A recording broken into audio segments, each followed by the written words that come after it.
नमस्कार, आप देख रहे हैं न्यूज 18 राजस्थान। आपके साथ मैं हूं अभिषेक। बुलेटिन में आज बात करेंगे कोरोना काल में क्यों राजनीति अपने चरम पर है। फिर बताएंगे आपको कैसे मिली प्रवासियों को सुप्रीम मदद। साथ ही बात करेंगे नापाक साजिश की जिसे सेना ने डिफ्यूज कर दिया। वहीं बात होगी मास्क की, जो है तो फायदेमंद, लेकिन यह कैसे आपके लिए घातक साबित हो सकती है, आपको बताएंगे। वहीं बात उन महिलाओं की भी करेंगे जिन्होंने शराब के खिलाफ मोर्चा खोल दिया।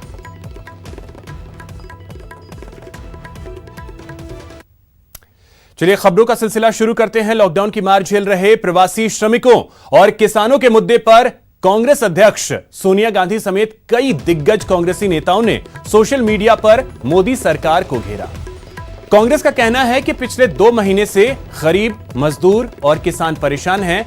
आजादी के बाद पहली बार है कि भूखे प्यासे मजदूर हजारों और सैकड़ों किलोमीटर पैदल चलकर अपने घर वापस जा रहे हैं, लेकिन सरकार उनकी पीड़ा को नहीं समझ रही है। तो अब ऐसे में कांग्रेस की मांग क्या है, वो ग्राफिक्स के जरिए हम आपको बता रहे हैं कि प्रवासी नागरिकों को सकुशल और मुफ्त घर पहुंचाया जाए, हर गरीब को तत्काल 10,000 रुपए की सहायता दी जाए, एमएसएमईज को लोन नहीं आर्थिक मदद देने की मांग की है कांग्रेस ने। इसके अलावा मनरेगा के तहत मजदूरों को कम से कम 200 दिनों का काम दिया जाए। 10,000 रुपए की मांग कि हर जरूरतमंद के अकाउंट में तुरंत 10,000 रुपए डाले जाएं। अगले 6 महीनों के लिए प्रति माह 7,500 रुपए जरूरतमंदों के अकाउंट में डाले जाएं। जो प्रवासी मजदूर घर पहुंच चुके हैं, गांव में पहुंच चुके हैं, उनके लिए, उनकी मदद के लिए मनरेगा के जो कार्य दिन हैं वो 100 दिन से 200 दिन तक बढ़ाए जाएं। जो छोटे दुकानदार हैं, बुनकर हैं, छोटे व्यापारी हैं, उनकी मदद के लिए सरकार कुछ करे। इसीलिए कांग्रेस पार्टी एक आवाज से सरकार से 4 मांगे कर रही है। पहली मांग, हर गरीब परिवार के बैंक अकाउंट में महीने का 7,500 रुपए 6 महीने के लिए डाला जाए। मनरेगा को 100 दिन नहीं बल्कि 200 दिन के लिए चलाया जाए। जो हमारे स्मॉल एंड मीडियम बिजनेसेस हैं उनके लिए तुरंत एक पैकेज तैयार किया जाए, और जो हमारे मजदूर आज सड़कों पे खड़े हैं, वापस घर की ओर लौट रहे हैं, उनको लौटाने के लिए एकदम सुविधा दी जाए। मजदूर हो या किसान, उद्योग हो या छोटा दुकानदार, सरकार द्वारा सबकी मदद करने का है। ना जाने क्यों केंद्र सरकार ये बात समझने और लागू करने से लगातार इनकार कर रही है। इसीलिए कांग्रेस के साथियों ने फैसला लिया है कि भारत की आवाज बुलंद करने का यह सामाजिक अभियान चलाना है। और हम सब ने देखा लाखों करोड़ों ऐसे लोग परिवार सहित, छोटे बच्चे, बुजुर्ग, महिलाएं पैदल निकल दिए। हमारे मजदूर और श्रमिक भाई बहन जो अपने घर गांव वापस जाना चाहते थे, उनके जो हालात हुए हैं उसके लिए हम सब सामूहिक रूप से जिम्मेदार हैं। मैं समझता हूँ इससे ज़्यादा कोई दयनीय हालत हम नहीं पैदा कर सकते थे लोगों के लिए। भारत सरकार के द्वारा जितना जल्दी हो देश के हर गरीब परिवार के खाते में सीधा कम से कम 10,000 रुपये ट्रांसफर किए जाने चाहिए, ताकि महामारी के इस दौर में वो अपने परिवार को बचा सके, उसको सहारा मिल सके। और जितने देश के छोटे और मध्यम श्रेणी के उद्योग हैं जो दम तोड़ चुके हैं, आज उन पर आर्थिक विपत्ति आई है। अगर देश में एमएसएमई मजबूती से वापस खड़ा नहीं हुआ तो देश में बेरोजगारी का एक बहुत बड़ा संकट सामने आने वाला है। वहीं सीएम गहलोत ने भी स्पीक अप इंडिया के तहत केंद्र पर निशाना साधा और जरूरतमंदों के प्रति संवेदनशील होने की बात कही। कांग्रेस अध्यक्ष श्रीमती सोनिया गांधी को बधाई देना चाहूँगा कि उन्होंने स्पीक अप इंडिया के माध्यम से देश के लाखों करोड़ों मजदूरों की आवाज़ को बुलंद करने का आह्वान किया है। जैसा आप सब जानते हैं कि कोरोना के बारे में जिस रूप में लॉकडाउन किया गया अचानक, उसके कारण से पूरे देश को जो तकलीफ हुई है उनको शब्दों में व्यक्त नहीं कर सकते। विशेष रूप से मजदूर चल रहे पैदल घर की तरफ, वो दृश्य विचलित करने वाले देशवासियों को, किस प्रकार से रास्ते में डिलीवरी हो रही है, बच्चे मारे जा रहे हैं, औरतें मर्द मारे जा रहे हैं, कोई कल्पना नहीं कर सकता। इतना अस्त व्यवस्था हो गई जो पहली बार सुन रहे कि रेलगाड़ी भी, ट्रेन भी बम्बई से चलती पटना के लिए पहुंच जाती है उड़ीसा के लिए। ऐसा आज तक कभी नहीं हुआ। हृदय विदारक दृश्य देख करके जो संवेदनशीलता होनी चाहिए केंद्र सरकार में वो नज़र नहीं आती है, वरना इतने लंबे समय तक मजदूर कभी पैदल चलने की नौबत नहीं आती। अगर केंद्र सरकार जैसे जारी कर रही थी एडवाइजरी राज्यों को, उसी प्रकार से अगर वो एडवाइजरी जारी करते राज्यों को कि आपको बसें लगा करके ये सुनिश्चित करना चाहिए एक भी मजदूर आपके राज्य में, आपके राज्य किसी गांव में, कस्बे में पैदल चलता हुआ नजर नहीं आना चाहिए, तो 3 दिन में ये संकट समाप्त हो सकता था, जैसे राजस्थान ने किया। प्रवासी मजदूरों के पलायन पर सुप्रीम कोर्ट ने संज्ञान लिया और मामले पर बड़ा फैसला सुनाते हुए कहा कि ट्रेनों और बसों से सफर कर रहे प्रवासी मजदूरों से किसी तरह का किराया न लिया जाए, यह खर्च राज्य सरकारें ही उठाएं। कोर्ट ने आदेश दिया कि फंसे हुए मजदूरों को खाना मुहैया कराने का जिम्मा भी राज्य सरकारों का है। चलिए अब आपको बताते हैं कि सुप्रीम कोर्ट ने अपने आदेश में क्या कुछ कहा है। सर्वोच्च न्यायालय ने प्रवासियों पर अपना फैसला देते हुए कहा कि प्रवासी मजदूरों से ट्रेन और बस का किराया न लिया जाए। प्रवासी मजदूरों की यात्रा का खर्च राज्य, केंद्र शासित प्रदेश उठाएं। स्टेशनों पर खाना और पानी राज्य सरकार मुहैया करवाए। ट्रेनों के अंदर मजदूरों के लिए खाना और पानी की व्यवस्था रेलवे करे। इसके अलावा प्रवासी मजदूरों को बसों में खाना और पानी दिया जाए। देश भर में फंसे मजदूरों को घर भेजने की व्यवस्था राज्य सरकार करे। राज्य सरकार प्रवासी मजदूरों के रजिस्ट्रेशन की प्रक्रिया को देखे। तो यह अहम फैसला सुप्रीम कोर्ट ने दिया है।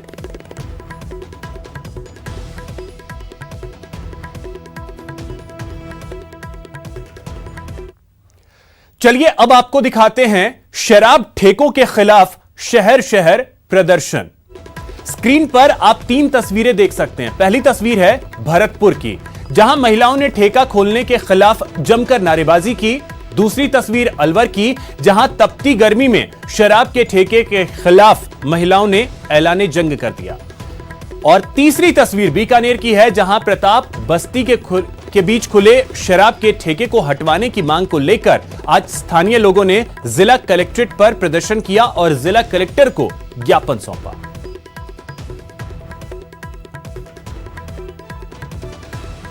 अब इसी बीच आपको दिखाते हैं एक ऐसा दुकानदार जिसने सरेआम जमकर गाली गलौज की, धमकी दी कि अगर किसी में हिम्मत है तो मेरी दुकान बंद करके दिखाए। आप भी देखिए इस दुकानदार की दादागिरी।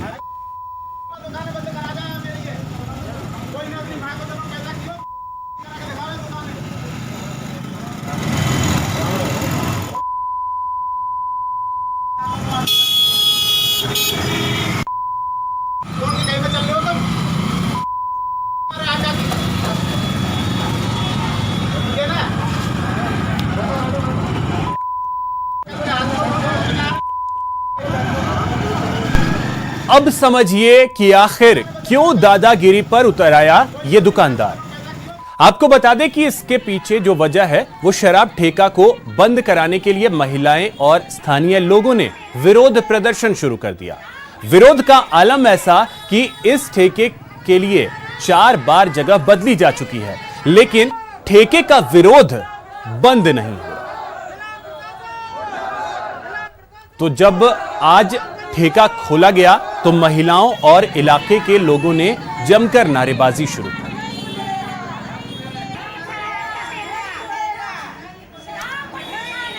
दरअसल हर रोज जगह बदली जा रही थी। इस बार कोतवाली के बासन गेट पर बुधवार से इस ठेके का विरोध किया जा रहा है। बुधवार को जब ठेका खुला तो महिलाएं सड़कों पर उतर आईं और प्रदर्शन करने लगी। लोगों की शिकायत है कि ठेका के पास एक प्राचीन मंदिर है जहां महिलाएं पूजा करने जाती हैं। ठेका खुलने से शराबी आए दिन उत्पात मचाएंगे, महिलाओं पर छींटाकशी भी कर सकते हैं। लोगों का कहना है कि जब तक यहां से शराब का ठेका नहीं हटता है, उनका आंदोलन इसी तरीके से जारी रहेगा और बाजार भी नहीं खुलने दिया जाएगा।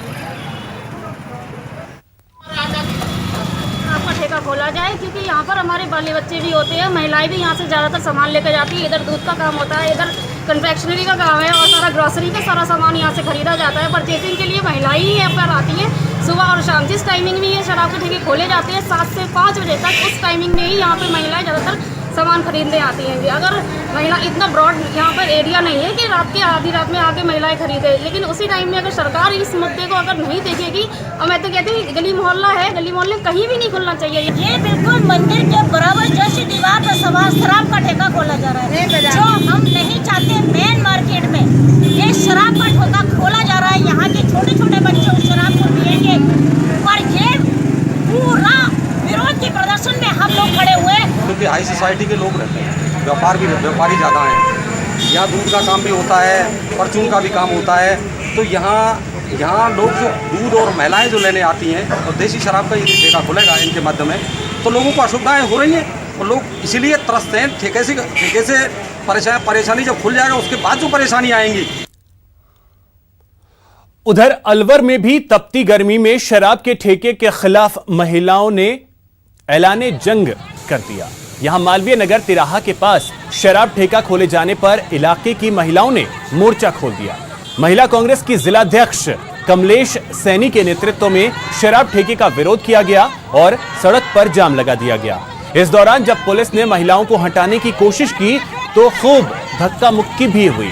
महिलाओं की शिकायत है कि ठेका खुलने से शराबी यहां उत्पात मचाएंगे, जिससे महिलाओं और स्कूल के बच्चों का निकलना मुश्किल हो जाएगा। इससे पहले भी आबकारी विभाग ने 15 दिन का समय मांगा था, जो अब पूरा हो गया, लेकिन ठेके को नहीं हटाया गया और अब महिलाएं ठेका हटाने पर अड़ गई।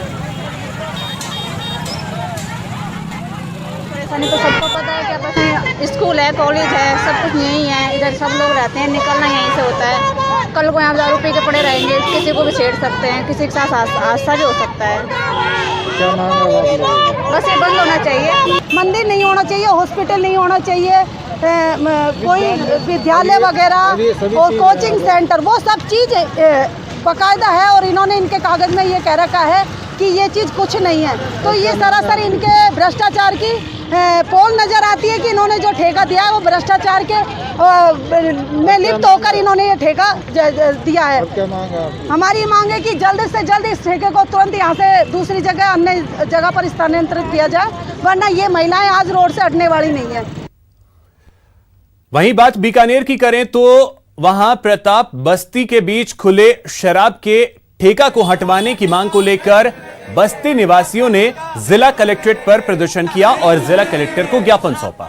बस्ती के लोगों का आरोप है कि बस्ती के ठीक बीच खुले जाने की वजह से दिन भर असामाजिक तत्वों का यहां जमावड़ा रहता है, जिसके चलते महिलाओं को परेशानी का सामना करना पड़ता है। इसलिए जिला कलेक्टर को ज्ञापन सौंपकर शराब का ठेका हटवाने की मांग की गई।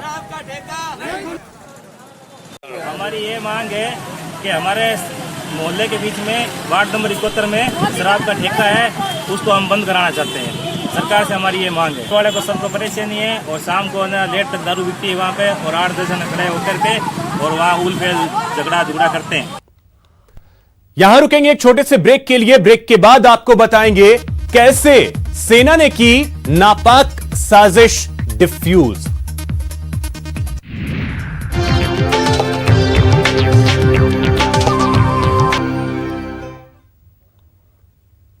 ब्रेक के बाद आपका स्वागत है। मुस्तैद थे इसलिए नहीं हुआ नुकसान। हम बात कर रहे हैं जम्मू कश्मीर के पुलवामा की, जहां एक बार फिर आतंकी साजिश रची गई। पहले ही की तरह दोबारा भारत को दहलाने के मंसूबे पाले गए, लेकिन इस बार सुरक्षा बलों की मुस्तैदी से आतंकियों के नापाक इरादों पर पानी फिर गया।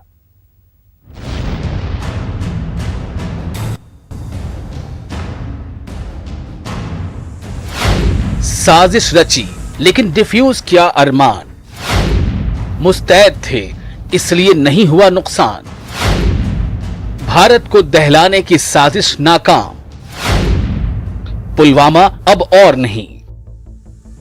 देखिए इन तस्वीरों को और खुश हो जाइए, शाबाशी दीजिए अपने देश के सुरक्षा बलों को, क्योंकि ये तस्वीरें मानवता के मुजरिमों को हताश करने वाली हैं। यहां उनके साजिश नाकाम की जा रही है, नेस्तो नाबूद किया जा रहा है उनके नापाक इरादों को, जिसके जरिए वो लगातार भारत को दहलाने के सपने देखते रहे हैं। धमकी नहीं, ये धमाका चेतावनी है देश के उन दुश्मनों के लिए जो आतंक के पैरोकार हैं। वो कान खोलकर सुन लें कि अब पूरी तरह से तैयार है भारत, नहीं होगी कोई चूक, क्योंकि सुरक्षाकर्मी चौकन्ना है लगातार। अब ऐसे ही आतंकी साजिशों के परखच्चे उड़ने वाले हैं। आपको बता दें कि जम्मू कश्मीर में गुरुवार को पुलवामा जैसे आतंकी हमले के साजिश को सुरक्षा बलों ने नाकाम कर दिया है। सेना ने पुलवामा के आयानकुंड इलाके में एक सैंत्रो कार बरामद किया, जिसमें भारी मात्रा में विस्फोटक रखे थे। जम्मू कश्मीर में टला बड़ा आतंकी हमला, पुलवामा की तरह गाड़ी में रखी गई थी IED, सुरक्षा बलों ने वक्त रहते किया डिफ्यूज। पाकिस्तान के इन नापाक इरादों को हमारी भारतीय सेना और हमारी जम्मू कश्मीर पुलिस के जवानों ने विफल कर दिया है। पाकिस्तान कश्मीर को लहूलुहान करने की साजिश कर रहा है, लेकिन पाकिस्तान की हर साजिश का मुंह तोड़ जवाब देंगे। सफेद रंग की इस सैंत्रो कार में IED का भी इस्तेमाल किया गया था। सुरक्षा बलों ने कार को संदिग्ध हालत में पाया और इसकी जांच की तो भारी मात्रा में विस्फोटक मिले, जिसके बाद बिना देरी किए बम डिस्पोजल स्क्वाड ने वक्त रहते ही इस बम को डिफ्यूज कर दिया। 4-5 दिन से ये इंटेल इंफॉर्मेशन हमारे पास थी कि इस प्रकार का कोई अटैक होने वाला है, और हमारी सिक्योरिटी फोर्सेस इस ताक में थी कि यह आतंकवादी कब गुजरे इस इलाके से और कब हम उसे मार गिराए और कब इस गाड़ी को पकड़े। आतंक की इस गाड़ी को पुलवामा के रजपुरा रोड के पास शादीपुरा में पकड़ा गया। बताया जा रहा है कि गाड़ी को एक आतंकी चला रहा था, जो कि शुरुआती गोलीबारी के बाद ही फरार हो गया। उसे अंधेरे का साथ मिला, लेकिन सवाल यह है कि भागकर जाएगा कहां। बता दें कि यह मामला अब NIA के हवाले है, मतलब ये कि इस कांड से जुड़े आतंकियों का भी खात्मा तय है। Bureau report, news 18 network.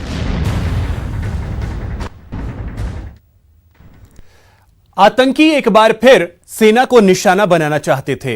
Pulwama में एक बार फिर हमारे जवानों को दहलाना चाहते थे, लेकिन उनके मंसूबे फेल हो गए।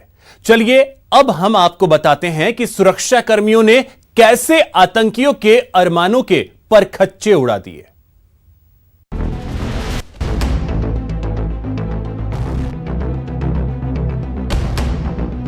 रची गई थी गहरी साजिश, फिर निशाने पर थे जवान, नेस्तो नाबूद हुआ आतंकी अरमान। ये जो परखच्चे उड़ रहे हैं, इसमें सिर्फ आतंकी सामान नहीं बल्कि आतंकियों के नापाक अरमान भी हैं। पुलवामा पुलिस को पिछले वीक से लगातार खबर आ रहा था कि मिलिटेंट्स जैश मोहम्मद और HM मिलकर एक सुसाइडल अटैक करने वाला है, और एक सेंट्रो कार लिया है, उसमें ID भर के एनी टाइम अटैक कर सकता है। बिल्कुल ये किसी सिक्योरिटी फोर्स पुलिस की गाड़ी को टारगेट करता। दुश्मन एक बार फिर 14 फरवरी 2019 की तरह देश को दहलाना चाहता था। आतंक को बुलंद करने के लिए जवानों को डराना चाहता था। आतंक के खिलाफ भारत के मजबूत इरादों को खून से डिगाना चाहता था। वो एक बार फिर पुलवामा में दहशत पार्ट 2 आजमाना चाहता था। एक बार फिर जवानों को निशाना बनाना चाहता था। हम लोगों को इतला था कि जैश मोहम्मद का मिलिटेंट इस कार्रवाई को करने वाला था, और यह जंगे बदर के दिन ही करना था, क्योंकि उस टाइम में हम लोग बहुत सारी कार्रवाई प्रिवेंटिव मेजर लिए, बहुत सारे कॉर्डन सर्च ऑपरेशन किए, उसमें हमको बहुत कामयाबी मिली। तो हम लोग के प्रिवेंटिव और ऑफेंसिव ऑपरेशन के चलते उस टाइम में नहीं कर पाया। 14 फरवरी 2019 पुलवामा हमले में करीब 45 जवान शहीद हो गए थे, लेकिन इस बार आतंकियों की दाल नहीं गली। हालांकि साजिश बड़ी गहरी रची गई थी। जैश ए मोहम्मद और हिजबुल मुजाहिदीन ने रची साजिश। कार में लगी थी 2 व्हीलर की नंबर प्लेट, कठुआ से जुड़े हैं नंबर प्लेट के तार। आतंकियों की ओर से पूरी कोशिश की जा रही थी कि सुरक्षा बलों को चकमा देकर इस आतंकी हमले को अंजाम दिया जाए। बता दें कि गाड़ी में करीब 40 से 45 किलो तक विस्फोटक था, जिसे डिफ्यूज किया गया। मिल रहा है खबर, उसमें ये नाइट्रेट सॉल्ट, यूरिया नाइट्रेट और नाइट्रोग्लिसरीन को यूज किया है, लेकिन लगभग इसका वेट जो पहले मॉर्निंग में बोला था कि शायद 25 kg होगा, लेकिन जो एक्सप्लोसिव का जो डेबरी करीब 50 मीटर ऊपर गया है, उससे लग रहा है कि 40 से 45 kg एक्सप्लोसिव होगा।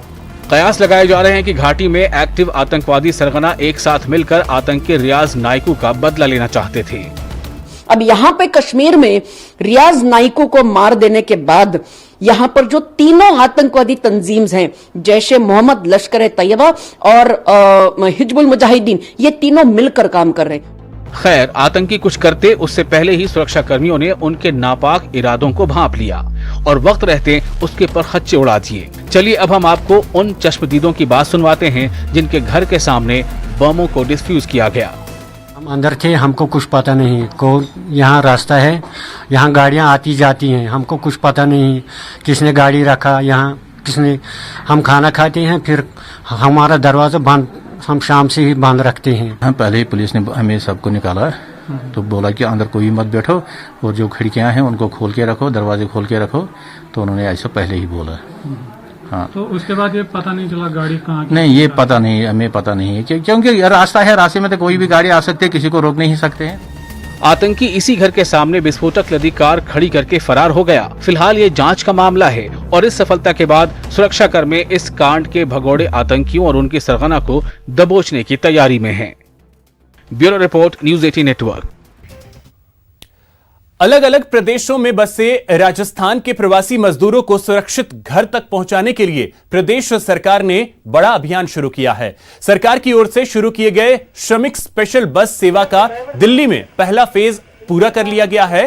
अब तक दिल्ली से 55 बसों में 1412 लोगों को प्रदेश में वापस उनके घर तक पहुंचाया जा चुका है।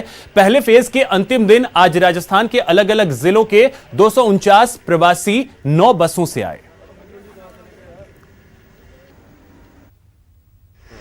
बच्चे का इलाज कराने के लिए आए, 3 महीने से यहीं पे फंसे हुए हैं, एम्स में आए। सर के पास कॉल किया, इन्होंने बस की व्यवस्था की, वापस जाने की तैयारी है। बिल्कुल सर, बहुत सुकून मिलता है जब ये देखते हैं कि हम फंसे हुए मजदूरों को उनके गंतव्य स्थान, उनके घर तक पहुंचा रहे हैं, तो बहुत ही खुशी होती है देखकर। ये व्यवस्था देखकर राजस्थान रोडवेज की तरफ से ये जो व्यवस्था की गई है, बहुत ही अच्छी व्यवस्था की गई है। टोटल 6 बसें हमारी जा रही हैं, जिसमें लगभग 176 लोग हमारे जा रहे हैं। इसमें मेनली 3 बसें नागौर, 2 अजमेर और एक अलग अलग जिलों की मिला के हम जयपुर भेज रहे हैं। जयपुर से हम उनको आगे रवाना करेंगे।